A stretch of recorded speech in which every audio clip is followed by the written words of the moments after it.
Welcome to Beyond the Box Score, everybody. Halloween Eve. It is Monday, October 30th. Adam, Dan, and Jacob are here with 5 big topics. We're going to talk about De'Von Achane, some struggling running backs, Ken Walker, DeAndre Swift. He's he scored yesterday. That was good, but a little bit underwhelming lately. Well, obviously, Will Levis we're going to talk about as well, and some players that we think could win you your fantasy leagues in the second half. These are advanced stats from Simple People, and we are going to start with Los Angeles and Chicago. But first, Jacob, I understand you got a little dressed up over the weekend and partied. Are you dressed up right now? I can't tell.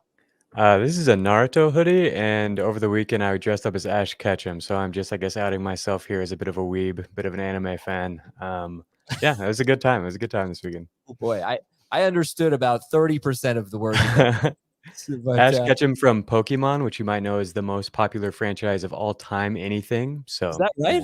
I couldn't believe Adam didn't know who Ash Ketchum was. I'm not like an anime fan or anything, and I don't know much about it. I have heard that I would like Airbender. That's apparently a show that goes beyond the anime range. And I just watched Invincible. Jacob, have you seen that? That show's really good. Invincible's great. Yeah. So, but the fact that Adam didn't know Ash Ketchum, like, where were you living, Adam? You were in that age range too. Did you not play? First of all, Adam, did you not play Pokemon Red or Blue on your Game Boy? Did you not do that? I think I'm in a slightly different age group than you. A slightly different age group, no, sure, but like didn't. You never played Pokemon Game Boy Red or Blue? Those are the greatest. That was the greatest game ever as a kid. And you didn't get to experience the joy and the pain of the game. You turning on your Game Boy.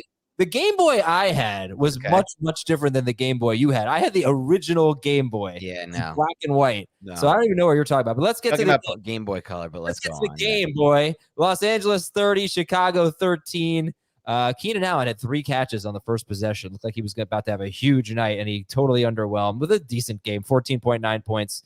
It's a bad game for him, but whatever. But there's more to talk about here. But it was nice to see Justin Herbert, lowest air yards per pass attempt by far. I think 4.5. Yeah, 4.5 air yards per pass attempt. Kind of dinked and dunked his way to a really good fantasy game. Herbert scores 30 points against the Bears. But Jacob, your fantasy takeaways from Sunday Night Football. We saw the Austin Ekeler receiving usage that we were a little bit worried about. I think that made sense that it was probably going to come, and so that was good to actually see it. Quentin Johnston, they went out of their way to get him involved, get him some catch and run opportunities. They had previously kind of just been using him as a Mike Williams lookalike, which was not going very well, but his average route depth was way down. It was above 9 in every game before last week, and then it was 6.4 yards this week. So a role change there could make him fantasy relevant. His route participation was still only 66%, though, Quentin Johnston, which is not ideal. Nothing really stood out on the Chicago side. Did you guys have anything? My thoughts are mostly focused on the Chargers side. I thought it was really interesting to see them kind of evolve the offense a little bit from when they lose Mike Williams, they go back to the drawing board and they don't do too much different, at least in the beginning part. They almost look like they're just going to try to replace him with a player and keep the same thing going. This game, you saw a little bit of difference in the actual game plan. Like you mentioned, Jacob, a re-involvement of Austin Ekeler in the pass game. I think that's really big for Austin Ekeler owners, managers moving forward.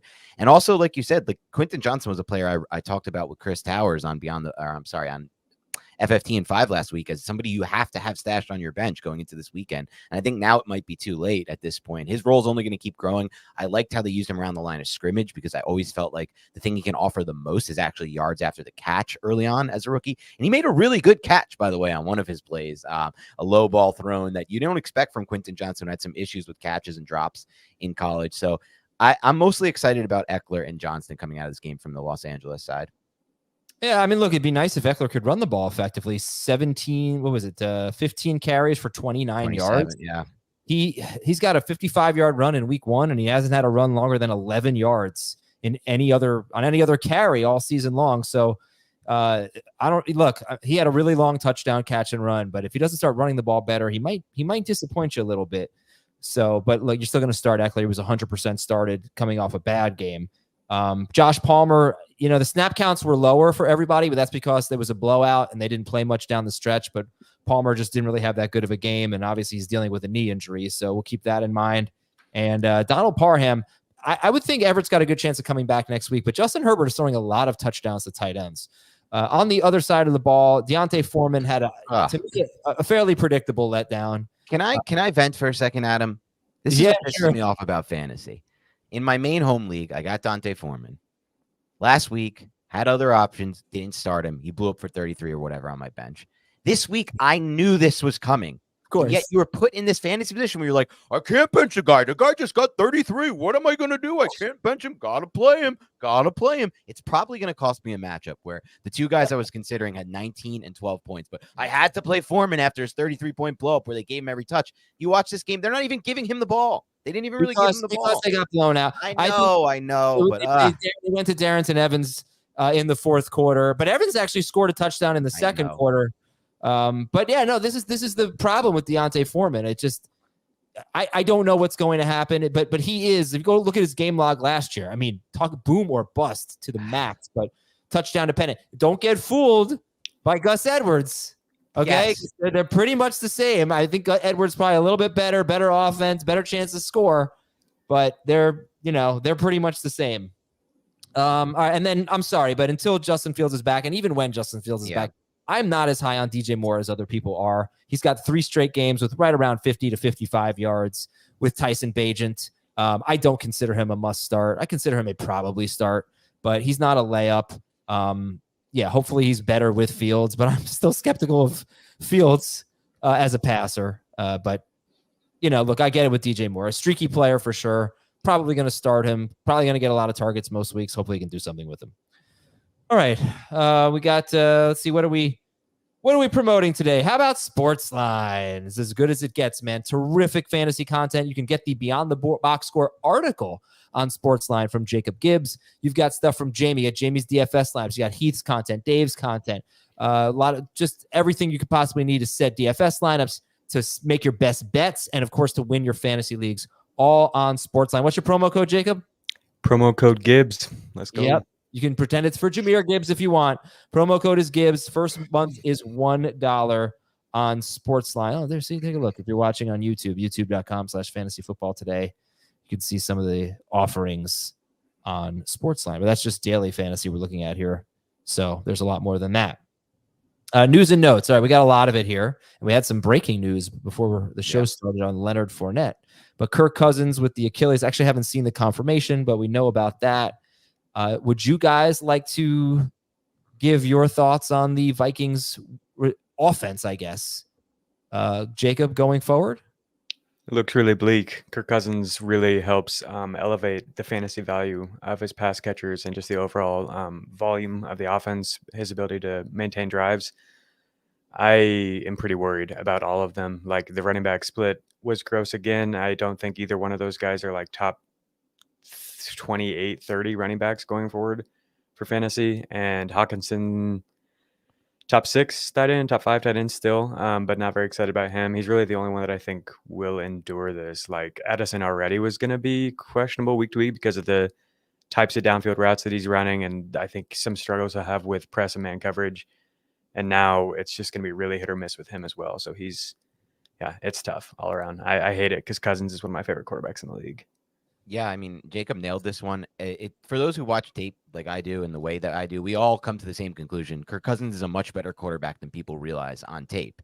And that's just the truth of it. He throws to all 3 levels of the field. He throws with timing. He rips balls into tight spots, and he throws before he gets hit. None of that is going to happen. The timing of the pass game is going to collapse without Kirk Cousins completely. And the funny thing is, even though he is, in my opinion, one of the 5 or 7 best quarterbacks in film, that's still not good enough in the NFL to win a Super Bowl consistently or compete for one, which shows just the state of, building a roster out. But aside from that, for the fantasy standpoint, it's just going to struggle. The timing of the passing game is going to collapse on itself. I think Jacob's right that Hockenson has a chance to survive this, because typically you'll see backup, rookie type quarterbacks, inexperienced quarterbacks check down a lot to the tight end or just use them as a safety valve. But it's going to be very low ADOT. It's going to be very low ceiling with Hockenson. It's no longer going to be difference making at the tight end position there anymore. And we're losing a lot of tight ends fast. Darren Waller, Hockenson, it's all starting to collapse at that position at the top as well. But the other guys, Addison, the running backs, like Jacob said, I don't even know if they're going to be tough to start at this point, which is crazy. But yeah. It's bad. All right. All right, Will Levis is expected to start this week. They have the short week for the game at Pittsburgh on Thursday, where he might be facing Mitchell Trubisky. Tyrod Taylor has the ribs injury, but Daniel Jones has been cleared for contact. They haven't committed in Atlanta, so Daniel Jones is going to start this week at the Raiders. They haven't committed in Atlanta to Ritter or Heineke. I did watch this game this morning, the Falcons-Titans game, as we're all going to talk about Will Levis, but Heineke looked pretty good, and he did it without Drake London for most of that. London got hurt late in the third quarter.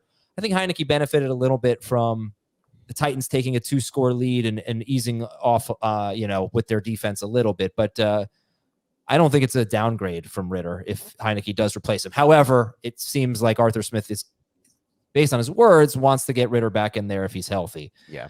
Matthew Stafford hurt his thumb, and I have not seen an update on that. Kendrick Bourne tore his ACL. That stinks. Just so he's coming on strong. He tore his ACL. Kendrick Bourne is out for the year. Devontae Parker left with a head injury.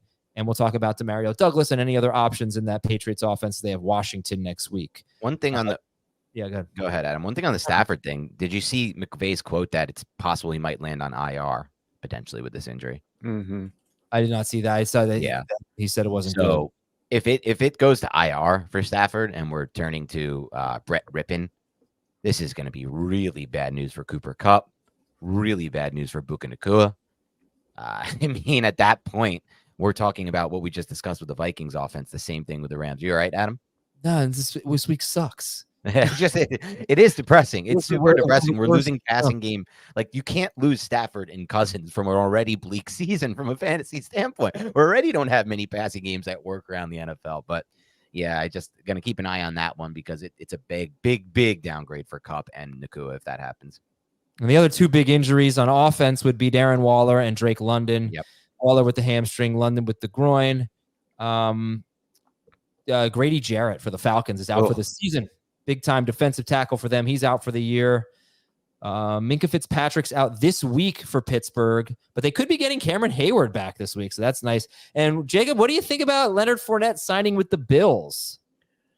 I mean, this podcast is just so depressing. Like, Leonard Fournette signing with the Bills, I think just makes things worse for James Cook, and it's already been frustrating for James Cook. Fournette's the exact kind of guy that comes in and gets work and, plays on passing downs and in the red zone, like short yardage situations. Like, if he's going to be relevant at all, it's going to be in those ways where he's taking Cook off the field for important fantasy reps. I hate it.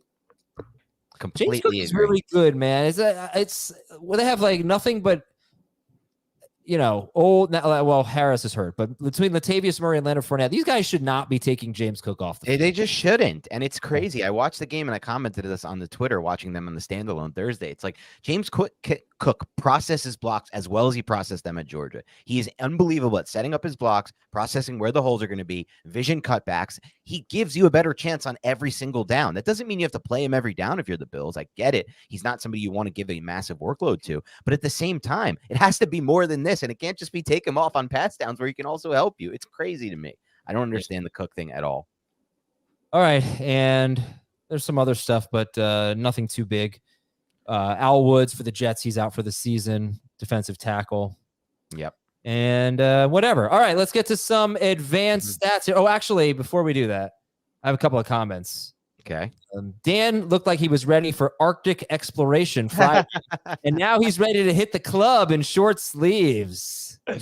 Yeah, look, I'm taking a lot of heat for that hoodie that I wore on Friday. I thought it looked pretty good in it. A lot of people said I had a lot of drip, which I've never heard use the term to describe me in my entire life. I'm probably the negative anti-drip kind of guy. But you know what? I might have to go back to that hoodie look because people were liking it. And then this one, I see Dan is wearing the medium shirt again. A regular shirt. This is probably a large. It just weirdly cuts off at the sleeve. Probably. This is actually probably a large shirt. Probably. Right. You don't even know. Actually, it reminded me. I forgot. But I am now in costume. I am wearing my costume. I am dressed up as Dan today. Oh yeah. Yeah. So, What'd you just put up there? You put a sock in your sleeve. Put a couple of socks up there, Adam is so screwed when we finally match up in any kind of what athletic do you do, competition. Dad? Just look at him. Look at those arms. Like so people can see the biceps. Not an ounce of muscle on Adam's body at any point, and at nowhere across the body. It's true. It's true. Plus, this is one of my better shirts. I don't want to stretch the sleeves. Yeah. Be careful. All right. Okay, advanced stats. Jacob, what do you got for us today? All right. We'll start with the Houston Texans. I want to hear Dan's thoughts. I think he dug into the offense as a whole. So we'll talk about Dameon Pierce later. We'll kind of save that for this discussion. I wanted to bring up that this is a good point from a Texans beat writer that I saw on Twitter, John Crumpler, that the Texans were basically just given favorable neutral running looks, and that's Carolina just like really was hands off and like was like, we're going to stop the passing game. We're going to stop these wide receivers. The Panthers only played man 4% of the time, which was the fourth lowest of any team in any game this season. And so if we see teams, really overcommit to stopping Tank Dell and Nico Collins and the explosive plays, it could be pretty detrimental for Houston's offense because the offensive line continues to be a mess and lost their starting center this week. Yep. And if they can't move the ball on the ground, they can't get any momentum going because they're switching up the running back so often. Like, I don't know what to expect. I'm curious if you saw anything from the passing game from Stroud specifically, because nothing that I looked at in the underlying numbers stood out as like him having a particularly bad game or getting thrown off of his tendencies. It was just kind of, I don't know. Also, their play volume was super, super low. Houston's was this week. So that makes things look even worse, but they had the lowest overall plays of any team in week 8. I just want to, before Dan jumps in, I'm reading this article right now from USA Today, TexansWire.USA Today. And so this is saying that the Panthers used the exact blueprint. This is a quote. The author is Brian Bearfield. The Panthers used the exact blueprint that their NFC South division opponent, Atlanta Falcons, set 3 weeks prior when they defeated the Texans 21-19. They played back. They took away all the downfield passing options, and only 5 of Stroud's 16 completions went for 10 or more yards. And Stroud said, a lot of teams are being smart and playing back. Even when I do take the check down, this team was knocking it down. So that's an adjustment. And D'Amico Ryans said after the game that teams are making adjustments. I didn't know exactly what he was referring to. Apparently it's this. They are playing back and taking away anything downfield. And yeah, you're going to have to run the ball if teams are going to do that, and they can't run the ball. What did you see, Dan? Yeah, well, first of all, I just want to say what a testament that is to CJ Stroud as a rookie, that defenses are already playing that too high shell look against him, which we've seen defenses try to use to stop Burrow in the past and Mahomes.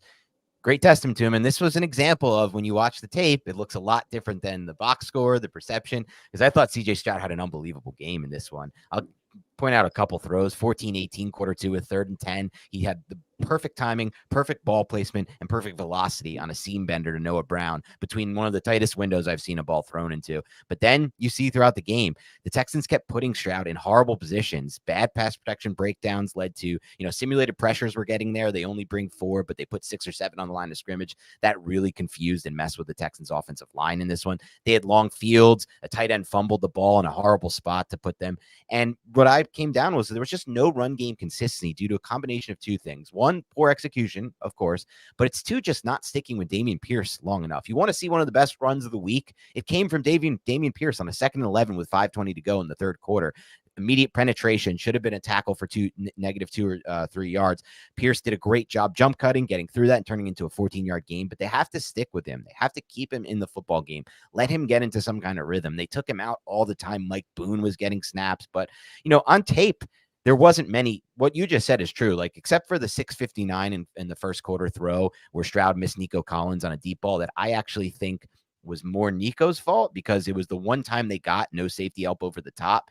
And if you look at the route, Nico Collins is running a vert, and at the end of the route, he kind of stems inside to stack the DB, which might be taught. I'm not exactly sure what the call is, but if you look at where the ball lands, it was perfectly in stride for where Collins ran 90% of the route straight, but then he cuts inside at the very end to stack the DB, and then the throw is a little off target. But that was really their only opportunity for a deep shot the entire game, and that was in the first quarter on the first drive. So you are right. This analysis is correct. They took it away. But the only way to another thing that he said was, we've got to take some shots. We've got to be more explosive and do some things down the field. We can't just let people dictate what we do just because we're not throwing the ball short. I mean, that's me getting more trust from the coaches and the guys getting their depth in the routes. Sure. And that's fair too. But outside of that, he made some really good throws in this game. Stroud, I thought the one I talked about earlier, that seam bender, and then one where he bootlegged left, the opposite his right throwing shoulder, and then put perfect trajectory and touch on a pass. I think it was like a 22 or 26-yard gain to Noah Brown late in the game. But the big thing here is we got to get Pierce on the field more. Like it doesn't make sense to me to put in Mike Boone and to put in Singletary, and that may not be the solution, because sometimes this happens, Adam and Jacob, where teams will go revert to that too high shell, take away all the big shots, and really give you these light boxes where it says, okay, run the ball. You have an advantage in the run game. But if your blocking and execution on the interior offensive line is not there, and it's not there for the Texans, it doesn't really matter if you have a favorable look and an advantage in the box. You need to still be able to execute the blocks. And that just wasn't really happening on this game tape against the Carolina defense. I don't know if it can improve against other defenses, or maybe they get healthier on the O-line. But like Jacob said, another injury to a center. They've already lost major pieces for the year. So, and the Panthers have been the easiest team to run on this year. There are That's the weird part. Two teams where they have negative expectation against opponent rushes. It's them and the Raiders. Like, it doesn't get better than this matchup. Yeah. No, it's disappointing. I got to say, I'm less gung-ho to start any Texan next week. Collins, I think, was the only one I felt was a borderline must start, because they spread the ball around too much. Noah Brown led the team in receiving, but if teams are really going to be taking away the deep ball, that's directly impacting Nico Collins. So to me, it's like kind of feel like they're back to where we started. We're looking at flex options here until I see otherwise. But hopefully they can make a quick adjustment. A lot of teams are able to adjust. You've identified the problem. Now you got a counter punch. We'll see if it happens. What else you got, Jacob? Noah Brown ran. Hold on. Let's take a break. Sorry. Okay. We're a little overdue for a commercial break here. We'll be right back on Fantasy Football Today, everybody, with more advanced stats from Jacob and analysis from Dan. We need the sports news anywhere. We've got breaking news to bring you. Then get your sports anytime you want them. Big trade news overnight to discuss. Because we know you need sports all the time. A lot of movement in the rankings this week. A legend adds to their legacy. We're bringing you that breaking news right here on HQ. CBS Sports HQ, anywhere, anytime, all the time. So you said Noah Brown led the team in receiving. He also ran more routes than Nico Collins. I thought maybe that was just a weird, Robert Woods veteran thing. But no, Nico Collins continues to be third on the team in routes run, which is just annoying. Like, you talk about trusting him, but really, I don't trust the role. He has to be unbelievably efficient to be productive on a week-to-week basis for fantasy, just because of the depth of his targets, and then also only running a route on about 80-85% of the dropbacks. So that's just frustrating. Yeah, I'm moving these Texans guys down for the time being. Some positive news: Arizona, Trey McBride, rookie or second-year tight end Trey McBride, joined Rob Gronkowski and Aaron Hernandez as the only tight end since 2000 to record 14 or more targets in a game at the age of 23 or younger. And so this is interesting, because McBride was somebody who we saw be an elite target drawer at the collegiate level. 29% target per route run in his third year, and then in his fourth year at Colorado State, 33% target per route run is really unprecedented for the tight end position. And then last year, his per route data was horrible, 12.5% targets per route run as a rookie. And so I was, a little bit worried, but also it's a tough position to adjust to. We've seen this time and time again with tight ends. And so to see them really getting him the ball, I think his target per route run rate is up there, the top 5 on the year. I think it's maybe just behind Travis Kelce. Obviously 14 in one game inflates things, but there's not much in Arizona, and we've seen Zach Ertz be targeted at a really high rate. And so I think with McBride taking over here, he's got a runway to really be pretty relevant for fantasy. We're going to talk about him in more detail later, so I'm just going to keep this moving. 56% snap rate for Zach Charbonnet, 44% for Kenneth Walker. Yeah. Walker didn't practice all week. And it was a brutal matchup against the Browns on the ground, where Seattle really kind of aired things out more than usual, and Charbonnet got those snaps. So I wouldn't overreact to it, but it's at least noteworthy for Charbonnet, because he really hasn't had very many positive data points from a usage standpoint this year. Javonte Williams, talk about positive data points, 30 touches. And we talked about Javonte last week. Obviously, that his efficiency has gotten much better as the year's gone on. He's starting to avoid tackles and look healthier, and the usage has really followed. Season high 84% of the running back rush share in Denver last week. Only an 11% snap rate for everybody's favorite running back, Jaleel McLaughlin, who continued to be amazing on a per touch basis. I know. Yeah. George Pickens, another guy we got really excited about last week. We highlighted how he was winning at all different levels. Matt Canada just couldn't help himself. Had to get him back to a 63% go corner or post route rate for George Pickens this week. Crazy. His average route depth was almost 12 yards downfield. How did he watch the tape that he had from last week when Pickens ran different routes and ran them really well, including the slant where he created more separation than anyone I've seen basically on the slant, and then go back to that? I just don't get it. He ran one slant this week. So very, very cool stuff there. That's going to make Pickens tough to ever start, really. Some actual positive news. Demario Douglas, rookie 6th-round pick for the Patriots, got a lot of preseason training camp hype. He's kind of the only man standing right now in New England. I mean, for reference, Jalen Reagor was second on the team in routes run this week. I didn't even know he was with the Patriots. But Douglas has target shares of 20 and 25% in his past 2 games. His target per route run rate over the course of the full season is 26%, which is really pretty high. They're short yardage routes. This is exactly how he's used in college as well. So there's limited upside, especially in this offensive environment. But if you're in a full PPR league, I think he's going to be somebody you can start most weeks because he's running around in almost every drop back, and there's not really anyone else to throw to. I'm curious if Mike Gesicki maybe could emerge because he really doesn't play tight end. He's available in every league, obviously. His routes didn't increase much this week. But, like, if you're the Patriots and you're looking at who you have, like, who else are you going to run out there? Gesicki, only 17% of his routes have been in line at tight end compared to 62% from the slot and 19% out wide. So I think it makes sense that he could play a larger role, and we've seen him be productive in the past. So, like, for an offense that really is looking for any help, I don't know. He's somebody to keep in mind. Well, you know who else could catch some freaking passes for them? How about Ramondre Stevenson? Right. That would be great. Yeah, you got Juju maybe could work in there. Hunter Henry could get some more targets. We'll see how it goes. But short area target. Remember, we talked about how the last 2 weeks, weeks 6 and 7, Kendrick Bourne had 2 big games with an 8 out of 2 yards. So, maybe that could work for Demario Douglas as well. All right. Is that it? Or is there more?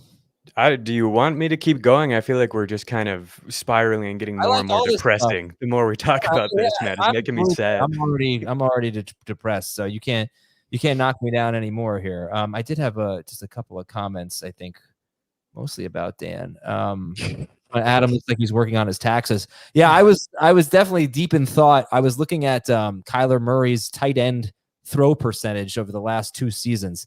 Pretty low, actually.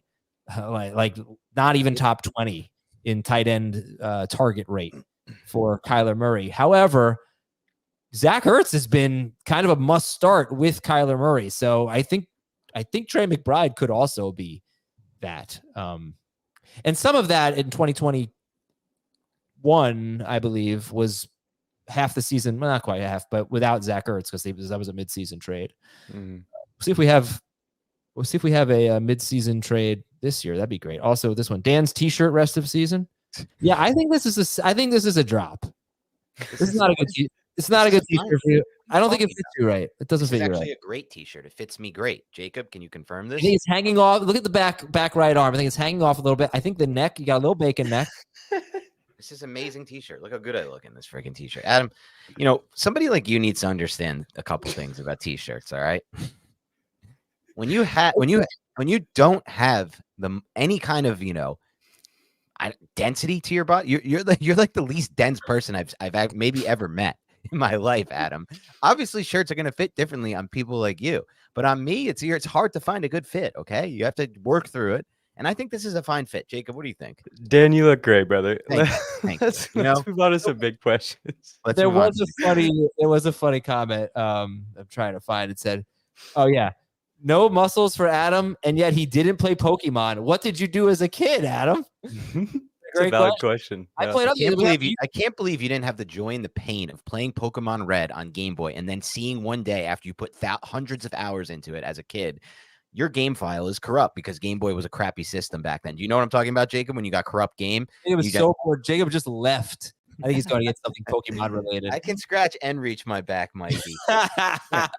We have a poll question go. on YouTube. Jacob just left the shot, came back, and yawned. That's how bored he was. But There it is. Just That's to say, exactly I'm a right. real one. There it I'm is. a He real still one. got it.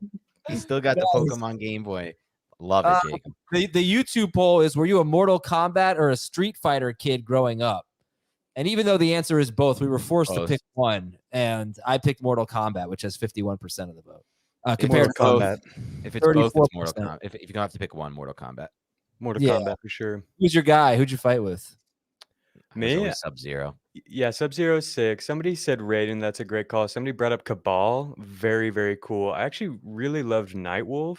I kind of like the decent. darker characters like him in Cabal. Well, that must have been like Mortal Kombat 8. I don't even know who you're Yeah. talking about. Scorpion, Sub-Zero, Reptile. I was usually one of them. All right. We'll move on. We have some other topics to talk about. We have our 5 big topics to get to, and you know what? Why don't we just get into that now? 5 big topics. We'll start with from Scott. Who is the guy that you were high on going into the season that's fallen short of expectations, and a guy going forward you think can win you your fantasy leagues and championships? Yeah, I'll start here. I looked through my rankings, my tiers before the season, before this, to try to figure out the best example of this. And this has definitely been one of my better years for the tiers. I'm not going to lie, just looking at some of the guys I have in green and in red. But the biggest one that I would missed on, or the one I was highest on, who I missed on, was probably, so my biggest miss is Travis Etienne for sure, but that's the other way. The one I was highest on that missed, looking at this now, Garrett Wilson would be the one that comes to mind, but obviously That's not your fault. That's not your fault. I don't know. I had Tony Pollard ranked pretty high. I had Tony Pollard not as high as everybody else. I had him as RB9, but that was still pretty high. And Tony Pollard's been a biggest miss. So I would say the answer probably has to be Pollard here. And that's probably a lot of managers are going through that. I'm trying to get to Darren Waller was a huge miss for me. I thought Darren Waller would be. Dad's just like, I don't have any misses. No, I have some misses. ETN was a huge miss, but the other way. I'll go first on this one. I didn't have Darren Waller. Okay, that was a big miss for me. Yeah. Tony Pollard I had ranked high as well. KK Dobbins, but that was injury. Yeah, there were definitely, those were the players that come to mind for me. I had Deebo Samuel ranked higher than consensus, but again, probably more injury related there. Yeah. All right, let's get an answer from Jacob here. What do you got, Jacob? Dameon Pierce, easy answer for me. I was really excited for Dameon Pierce. I thought he, from a talent perspective, couldn't really miss, and I thought the offense was going to be a lot better, which it has been. Obviously got concerned when the line got super banged up before the season started, so moved him down a little bit, but still was pretty cautiously optimistic that we were going to see a huge year from Pierce. Thought he'd be more involved as a receiver. He has not been at all. His route participation is way down. And then, just looking at him as a rusher, he's been mid to bad. And you can blame that on the offensive line if you want, but his avoided tackle rate is down from 28% to 19%. He doesn't have a run of 20 or more yards all year. His explosive rush rate in terms of 10-plus yard runs is down from 11% to 7%. It's been horrible. And I just straight up could not have seen that coming, even with the offensive line and everything. I still thought he'd be a low-end startable RB2, but he's not, man. It's really brutal. So my bad on that. Sorry. And there's one guy who's just torpedoing my season and my seasons. I think is actually playing pretty well. It's not translating to fantasy. You should know. You've done enough shows with me. You should know who I'm talking about. Anybody want to guess in the chat? Jerry Jeudy? No. You were high on him again. It was high. Yeah, I was before his injury. Yeah, but no. Give me a position. He's the quarterback on 80% of my teams. Oh, you were high on Trevor Lawrence? No, Lawrence. Trevor Lawrence. Yeah, QB 18 per game. Unbelievable. Yeah. Of a 6-2 team, and I truly think he's having a good year. I don't know if people really feel that way, but his fantasy production is just not there.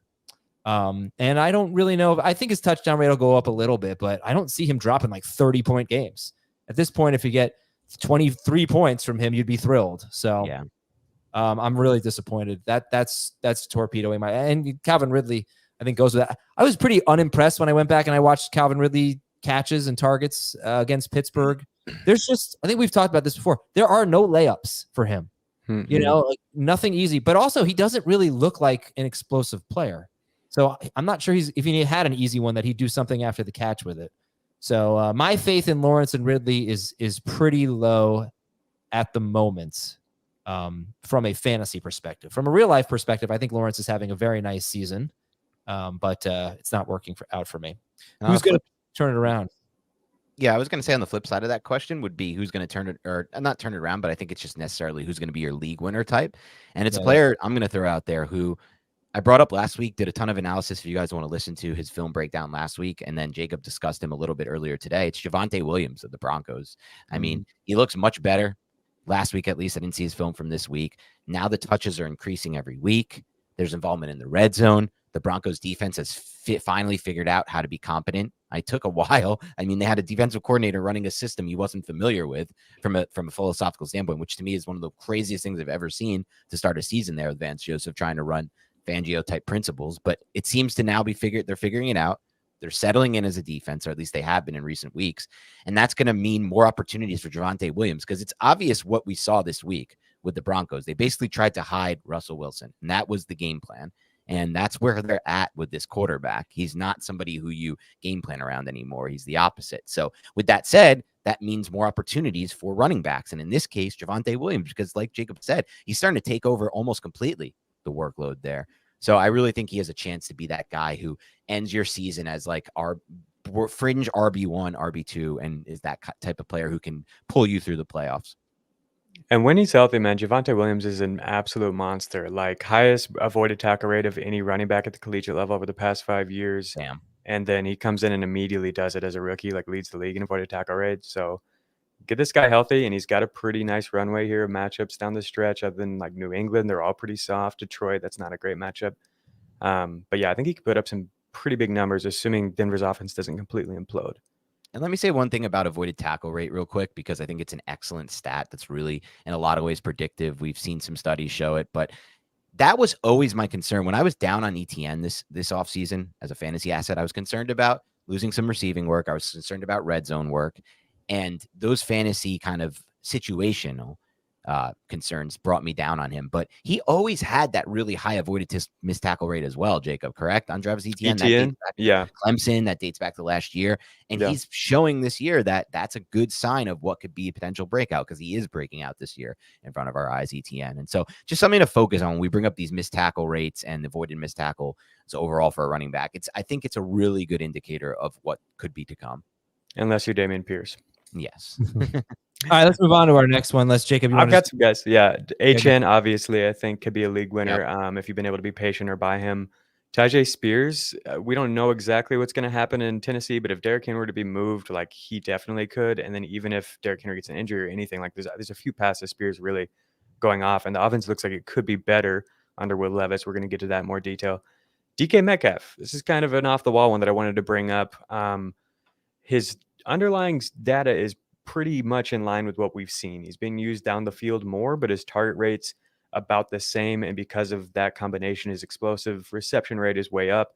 And so, like, the fact that he's averaging more yards per run than he has in several years, even with Seattle's offense looking pretty rough in terms of an efficiency standpoint in the passing game, is encouraging to me. He's got a lot of winnable matchups down the stretch. And I think he's just somebody you might be able to get pretty cheap right now. He's really not been productive at all. And he's coming off of a 14 target game. So I'm cautiously optimistic about him.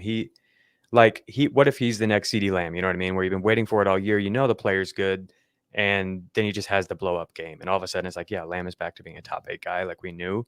I would be buying Metcalf if I could. Okay. Riley's second big topic for us. Riley says the Titans resurgence and outlook rest of season. Where do you rank? I don't know that I want to really get into where I rank Will Levis and DeAndre Hopkins. I mean, we can, obviously, and Derrick Henry. It's tough, ask us again on Friday, but I'm excited. I mean, Levis was great. He was. This is what I did watch. Like I said, I watched the Titans Falcons game, and damn, he was good. But he had an 11.5 intended air yards per pass attempt, which is incredibly high, second highest of the week behind only Derek Carr. Nobody throws deep that often. but hard not to be impressed with him. Just hard to know. It was almost like a De'Von Achane type game from a quarterback. Not like huge plays. He can't do this again. We'll see if he can back it up. But all right, what do we think about the Titans? Are we buying in to Hopkins as a must start going forward? And by the way, it is not a certainty that Will Levis is going to stay at quarterback. If he doesn't do well on Thursday and Tannehill's healthy, there's no guarantee that Levis is staying, but we'll see. So anyway, the question is, are you buying in Hopkins as a must start guy? I think he's approaching that territory. Like his target data and all of his receiving volume has been really good all year. They just haven't been producing very much offense overall in terms of play volume. And then the opportunities that he gets are pretty low quality ones, just given the state of the offense. But if what we saw this week is realistic at all, which I'm definitely curious to hear what Dan thinks about Levis, then yeah, definitely the setup could be there for Hopkins to be a top 24 guy.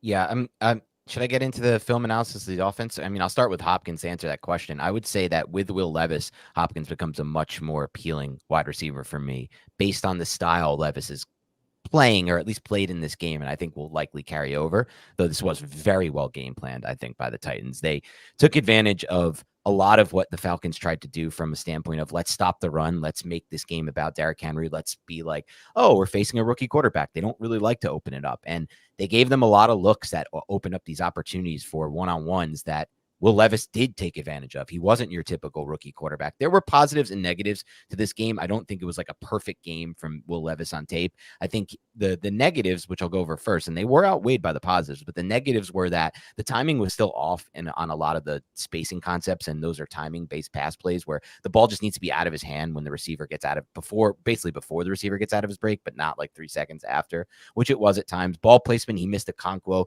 for what should have been a massive play. Really great design. He was wide open by like 20 yards. He just threw it behind him. Are you talking about the one that Okonkwo dropped? That's not a drop, though, Adam. I'll show you that on tape. That's not a drop, Adam. He's wide open. That's not a drop. He caught that ball, hit him right in the ball. Was behind him, and he turned like this to try to catch it. He's running he's running a deep over on the vertical plane. The ball needs to be ahead of him. That's a bad throw.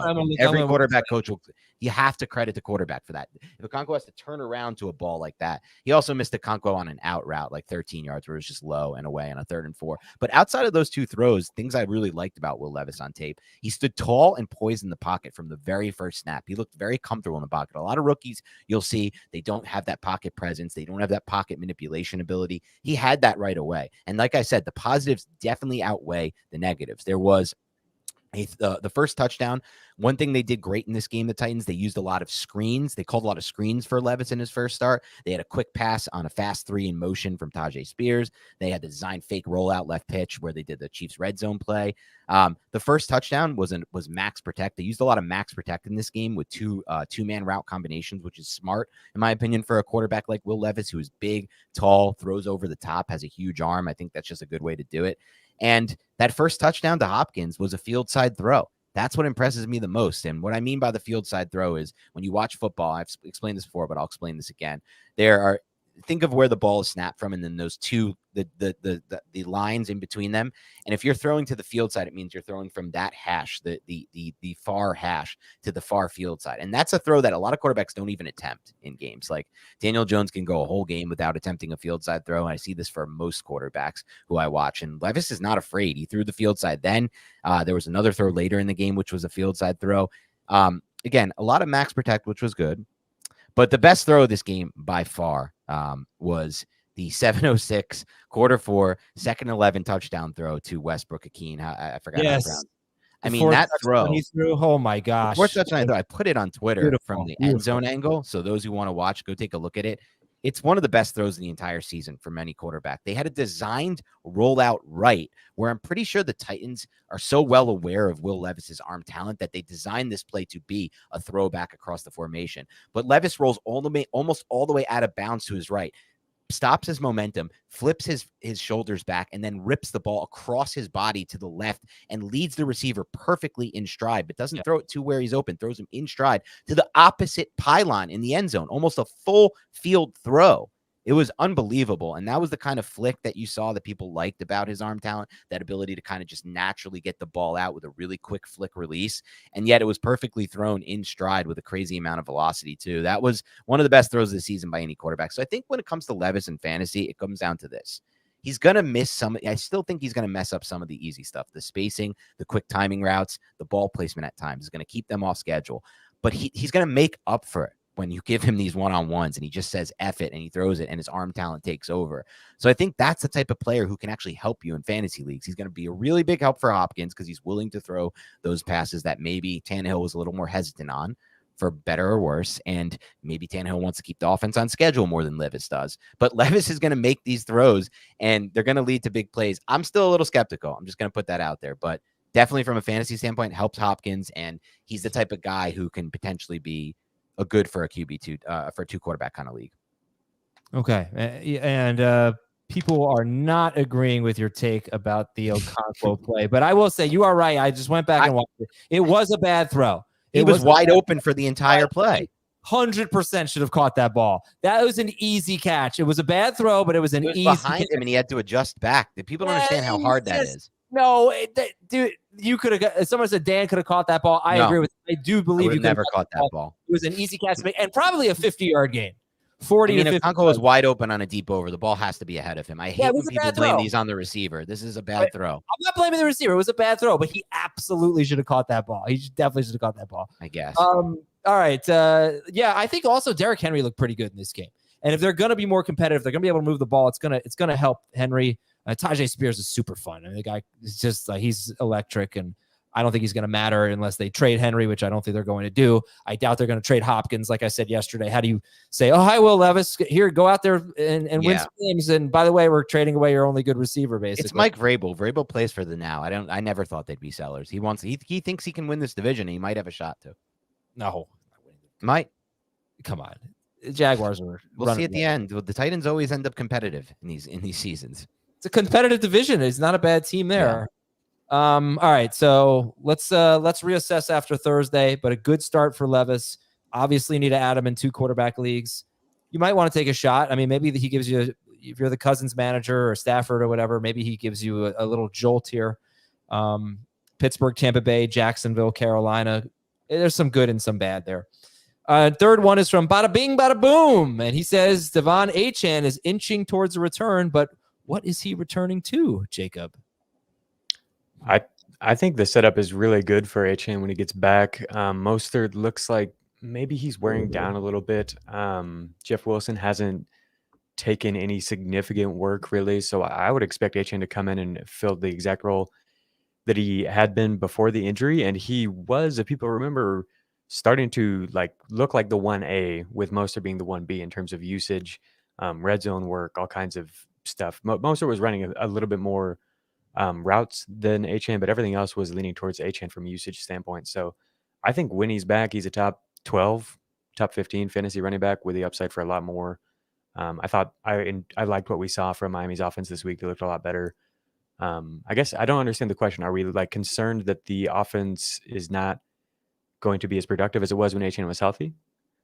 I don't know. I don't know. I think Achane's one of the more interesting puzzling players to project. How can you project a guy to average 12 yards per carry or whatever he's averaging, 12 and a half? How can you expect a guy to be as good as he was? I want to say in he had 1 carry in week 2 or 3. And then the 3 games after that, he was, I want to say RB2 behind McCaffrey. Maybe he was RB1, honestly, but with 18 carries, 8 carries and 11 carries with 4, 3 and 1 catch. And he scored 4 touchdowns, 2 touchdowns, and 1 touchdown. So I don't think he's going to be getting 15 carries. I think he's going to be in that 10, 11 range. Hopefully a few catches. I think he could push up into 15 carries. I think we haven't seen it yet. And so we think that he...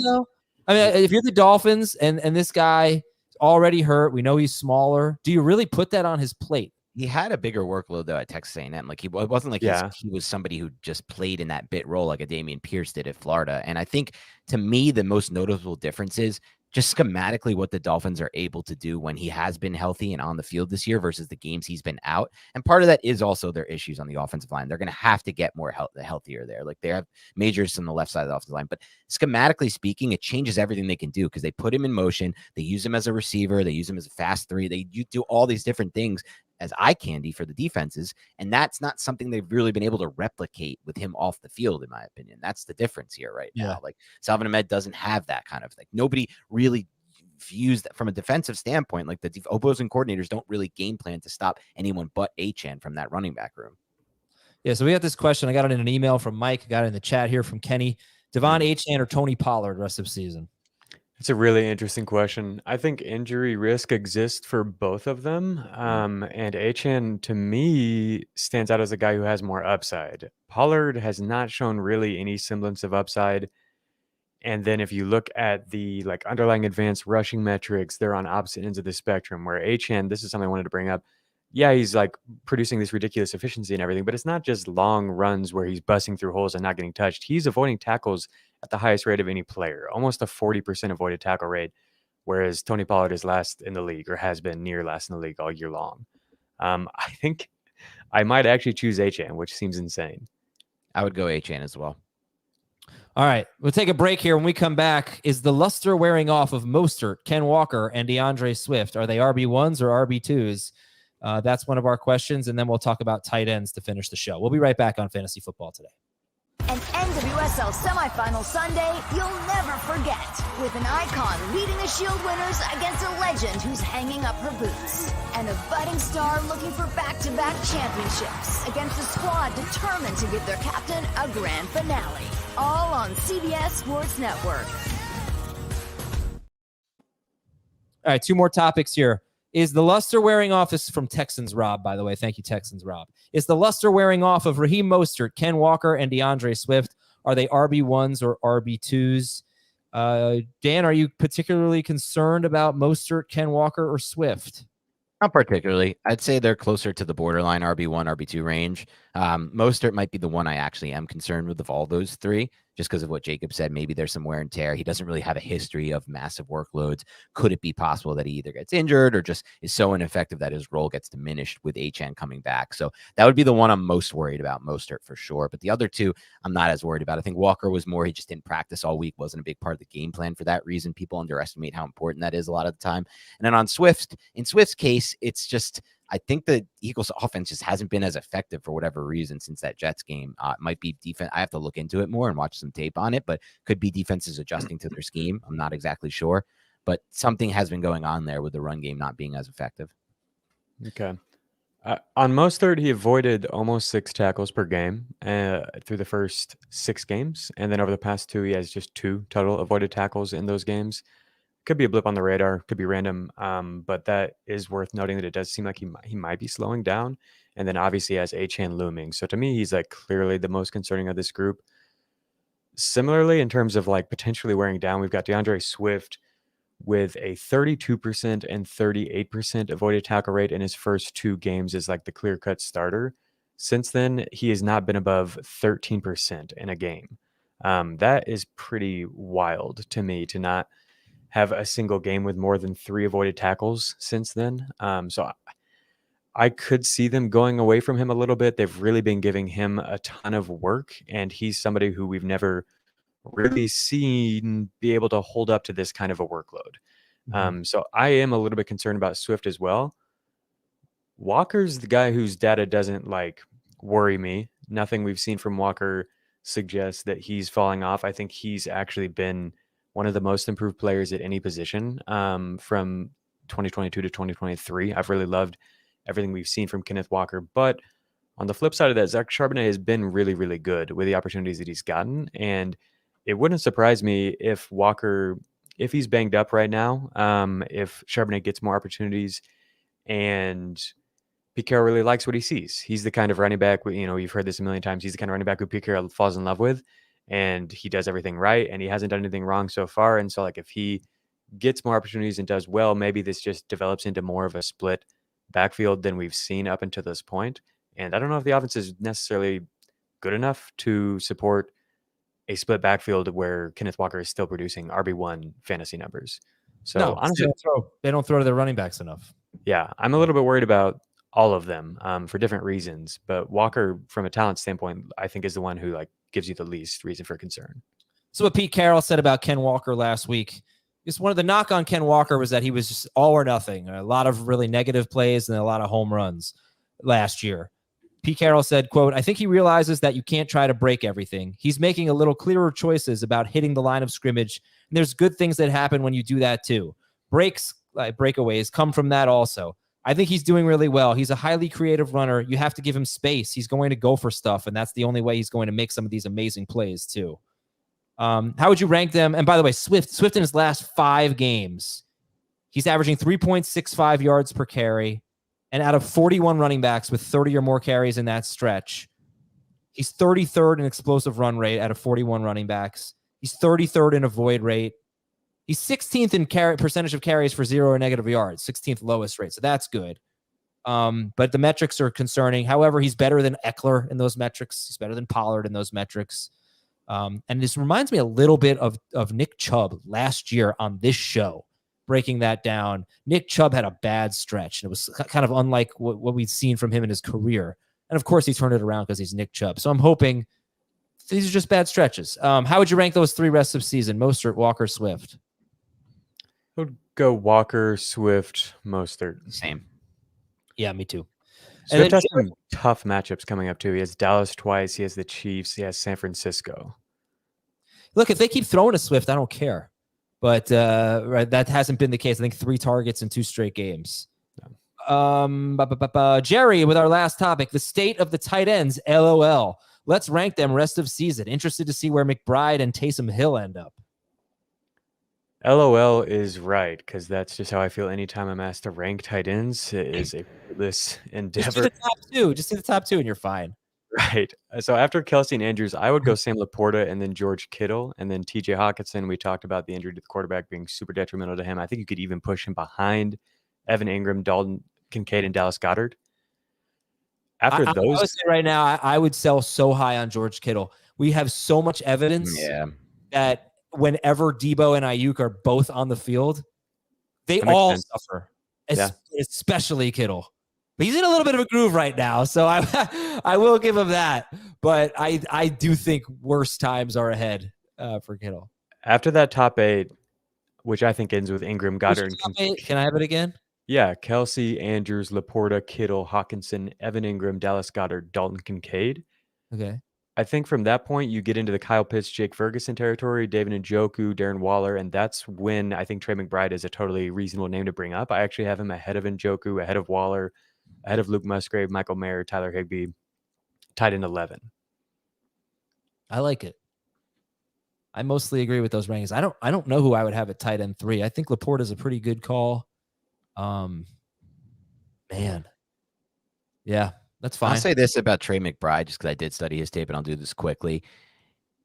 I think he has a chance to break into the top 12 potentially. I don't know. And only because I think this offense takes a lot of shots to tight ends based on the new coordinator they have in there, Pat Singh. But I was not impressed with his tape. Most of his production came in garbage time. They used him on 3 seam benders against basic 2 high zone coverages, one where he made the best catch he made. The only thing that impressed me about his film at all was the catch at 59 seconds left in the 4th quarter, garbage time. I just think he did a he did a great job of high pointing and catching away from his frame and then coming down with it, but not much after the catch there, in my opinion. He had the touchdown where they didn't blow it dead. They should have blown it dead, and they just pushed him into the end zone as the rest of his team. Oh, that was crazy. I don't know that I've ever seen a touchdown. That so obviously should have been blown dead. Been blown dead. It was so obvious on tape too. Just not much juice there. I wasn't a fan of him coming out of Colorado State, and I don't see much personally with Trey McBride outside of big hands, which he did a good job with, but I don't see bigger than I thought, Dan. He's not, it doesn't look like a speedy. He's not a speedy type. He's big. He was comped as like his best case is Jason Witten, which I never saw because Witten was a really good blocker and McBride wasn't, but we'll see what happens there. I don't have too much faith in him being a difference maker at tight end. Do you guys want to talk about Taysom Hill? He was in that question. Sell. I think right, he lost his role. He's not. He didn't, you can't count on the goal line touchdowns. No. Although maybe you can. He's their goal line guy. He did it last year. But right, what do you want to say? Because he did not. he was not used in that same encouraging way with Juwan Johnson back last week. Yeah, right? no, I don't want to say anything about him. I just didn't know if you guys did. No. I mean, look, Juwan Johnson's done nothing this year. Taysom Hill was actually good in those 2 games. Taysom Hill, I think he's one of the best short yardage backs, whatever you want to call him, in the NFL. If I had to give the ball to somebody as a direct snap at the 3-yard line, I don't know how many guys I'd rather give it to than Taysom Hill. He's really freaking good at that. I think he's going to be very hard to trust in fantasy if he's not playing tight end like he did in weeks 6 and 7. But as soon as Juwan Johnson came back and the routes disappeared, the only question I would have is, did he earn those routes? Because I guess Johnson's been a 0 this year. Taysom Hill was a difference maker for them. Maybe they actually let him play, but until they do, and I don't think they will, I think then he's just you better hope he scores. Otherwise you might get like 1.5 fantasy points. I put him at tight end 16 rest of season, right after Darren Waller, Luke Musgrave, Michael Mayer. I think there's some hypothetical upside with those guys. But after that, you get into like Tyler Higbee, Pat Freiermuth, Cole Kmet, Logan Thomas, where it's like, the best case for these guys is what? They're tight end 12. Right. Yeah. All right, guys. Thanks for a great show. Appreciate it. Happy Halloween. Ooh. I'll wear my costume tomorrow. Not my Schneider costume. I can't stretch out any more shirts. Maybe I'll try to. I have a green shirt. Maybe I'll take it, kind of tear it apart. I can't wait to back this guy down in the post. And just fire my body into it and then just lay up easy lay-in baskets. At least I didn't go to a concert by myself. All right, we'll talk to you tomorrow with the waiver wire.